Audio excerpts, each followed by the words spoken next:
আজকে হঠাৎ আমাকে সকালে যেতে হলো মাঠে। আর কি কারণে এত সকালে আমাকে মাঠে যেতে হলো, চলো তাহলে সেটাই বলছি এই ভিডিওর মাধ্যমে।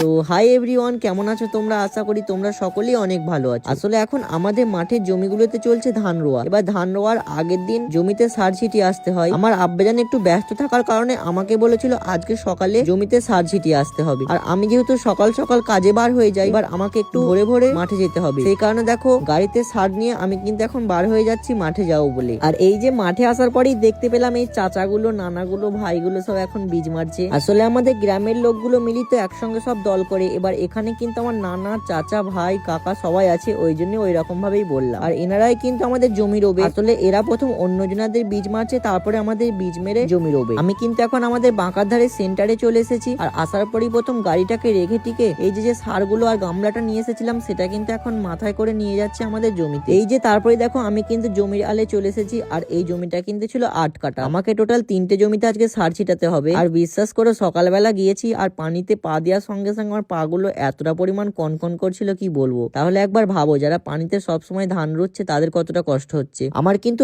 একটা জমিতে সার ছিটানো হয়ে গেছে। এবার আমি যাচ্ছি আর একটা জমিতে সার ছিটাতে। আমি বললাম না টোটাল আমাকে 3টে জমিতে সার ছিটাতে হবে। আর যে 2টো জমি আছে ওটা কিন্তু 2-1টা জমির পাশাপাশি। এই যে তারপরে দেখো আমি কিন্তু আমাদের জমির আলে আবার চলে এসেছি। আর আসার পরে দেখো আমি কিন্তু সার ছিটাতে শুরু করে দিয়েছি। আজকের মতো 3টে জমিতে কিন্তু আমার সার ছিটানো কমপ্লিট হয়ে গেল। তাই কিন্তু এখন আমি যাচ্ছি বাড়ি। আর বাড়ি যেতে যেতে দেখলাম এখানে কিন্তু পাউডারটা চলছে, তাই ভাবলাম এখান থেকে একটু ভালো করে পাটা ধুয়ে যাই। তোমাদের ওইদিকে এই পাউডারটাকে কি বলে অবশ্যই কিন্তু কমেন্টে জানাবে। আমাদের কিন্তু পাউটি বলে। আমি যেহেতু অনেক সকাল সকাল এসেছিলাম, এবার রাস্তায় কিন্তু শিশিরিতে ভর্তি ছিল, তাই দেখো আমার গাড়ির চাকাগুলো কিন্তু কাদাতে অনেকটা ভর্তি হয়ে গেছে। আবার এদিকে বাড়ি যেতে যেতে দেখতে পেলাম শরীফ ভাইয়ের সঙ্গে দেখা, সেও নাকি সকালে মাঠে যাচ্ছে। আমার তখন ওই বাড়ি আসতে আসতে প্রায় 8:30 থেকে 9টা মতো বেজে গিয়েছিল। আর আমার জামাইবাবু ফোন করে বললো আমাকে আর যেতে হবে না। সেই কারণে আমি আর মোদপুর না গিয়ে এখন যাচ্ছি নাদনঘাটে শান্ত ভাইয়ের দোকানে। আর এইদিকে দেখো আমাদের বাড়ির সামনাসামনি কিন্তু আমার একটা ভাই বাড়ি করছে জিসিবি দিয়ে খাদ করে, তাই সেটাও একটু দেখিয়ে দিলাম ভিডিওর মাধ্যমে। শান্ত ভাইয়ের দোকানে আসার পর ভাইকে বললাম ভাই কিছু খাওয়া দাওয়া করার ব্যবস্থা করো। ভাই বললো তাহলে চপ বেগনি মুড়ি খাওয়া যাক। তাই কিন্তু তাকে পাঠিয়েছিলাম চপ বেগনি মুড়ি আনার জন্য। এই যে দেখো ভাই কিন্তু মুড়ি নিয়ে চলে এসেছে। আর হ্যাঁ, একটা কথা তোমাদের শুনিয়ে দিই, এই যে এয়ার ফ্যাশন দোকানটা আছে না, এখানে কিন্তু খুব তাড়াতাড়ি ঈদের কালেকশন তুলবে। তো যারা যারা ভাবছো নতুন নতুন কালেকশনের জামা প্যান্ট চাও তারা কিন্তু এয়ার ফ্যাশনে একবার আসতে পারো। ট্রেন্ডের জামা কাপড় তোলা হবে। আর তারপরে দেখো কিন্তু মুড়ি খেতে শুরু করে দিয়েছি। বেশ ভালোই কিন্তু লাগলো খেতে। আমি এইদিকে নর্মালি খাচ্ছি, এদিকে শান্ত ভাই আবার পাকামো করে দেখো কি তৈরি করছে। ক্যালি কত ছেলের।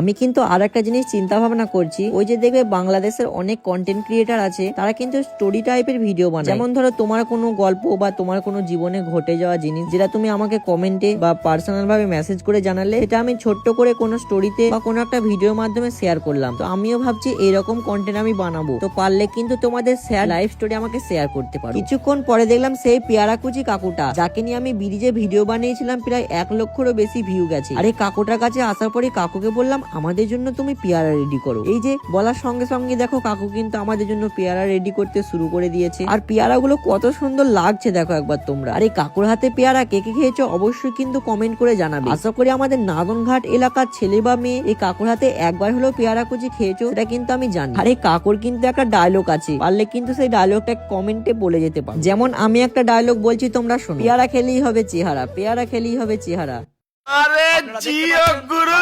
এই যে কাকু কিন্তু দেখো আমাদের চেহারা তৈরি করা পেয়ারা মাখিয়ে দিয়েছে। তাই কিন্তু দেখো আমরা চেহারা তৈরি করা পেয়ারা নিয়ে এখন শান্ত ভাইয়ের দোকানে চলে এসেছি। যখন আমি নাদনঘাট রামপুরিয়া স্কুলে পড়তাম তখন তো মনে হয় কাকুর হাতে পেয়ারা দিনে 2বার করে খেতাম। আর আমার তো মনে হয় কাকুর হাতে জাদু আছে, কারণ এই কাকুর হাতে পেয়ারা যে একবার খাবে সে বারবার নাম করবে, কি তাই তো?